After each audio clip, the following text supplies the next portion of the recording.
નમસ્કાર દર્શક મિત્રો, બ્રેકિંગ ન્યૂઝમાં આપનું હાર્દિક સ્વાગત છે. આપ જોઈ રહ્યા છો ગુજરાત ન્યૂઝ 24.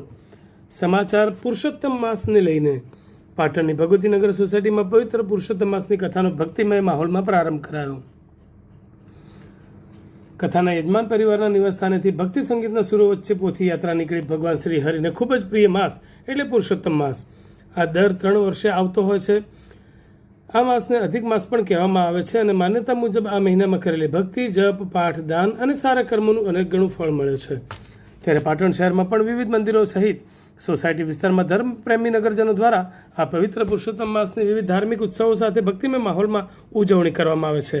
પાટણ શહેરની ભગવતીનગર સોસાયટીમાં પણ સોસાયટીના કોમન પ્લોટમાં પુરુષોત્તમ માસ નિમિત્તે આખો મહિનો ભગવાન શ્રી પુરુષોત્તમની ભક્તિમય કથાનું આયોજન નિત્ય રાત્રે 8:30 કલાકથી 10 વાગ્યા સુધીના સમય માટે કરવામાં આવ્યું છે. ભગવતીનગર સોસાયટી ખાતે આયોજિત આ પવિત્ર પુરુષોત્તમ માસની કથાના મુખ્ય યજમાન ભૂમિબેન મયંકુમાર પટેલના નિવાસસ્થાને કથા વક્તા ધીરજભાઈ શાસ્ત્રી સહિતના ભૂદેવોના મંત્રોચ્ચાર વચ્ચે પોથી પૂજન કરી ભક્તિ સંગીત અને રાસ ગરબાની રમઝટ વચ્ચે પોથી યાત્રા પ્રસ્થાન પામી હતી.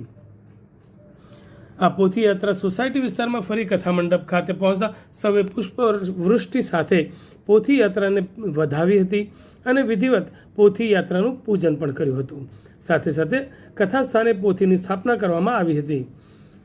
પવિત્ર પુરુષોત્તમ માસના પ્રારંભે કથા વક્તા શાસ્ત્રી ધીરજભાઈએ ઉપસ્થિત ભક્તોને પવિત્ર પુરુષોત્તમ માસનું મહત્વ સમજાવ્યું હતું.